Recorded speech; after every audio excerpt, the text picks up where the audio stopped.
हाय नमस्ते प्रणाम। जे भी देखा था उनके दिल से प्रणाम करतानी।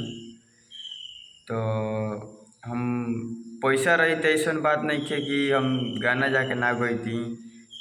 हई कुली गायम तक केकरा पसंद केहू के पसंद ना पड़ेला।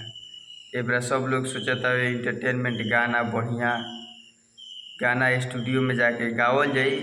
थोड़ा अब स्थिति गड़बड़ा गया है, इसीलिए मैं स्टूडियो नहीं जा रहा हूँ। इसीलिए इधर उधर जाकर वीडियो बना के डालते हैं कि आप लोग के पास पहुँच जाए।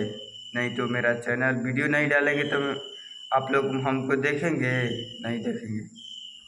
इसीलिए एक दो वीडियो डाल देते हैं।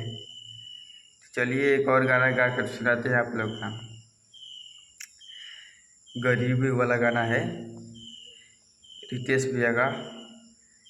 खाए के मिले न रोटी छूछे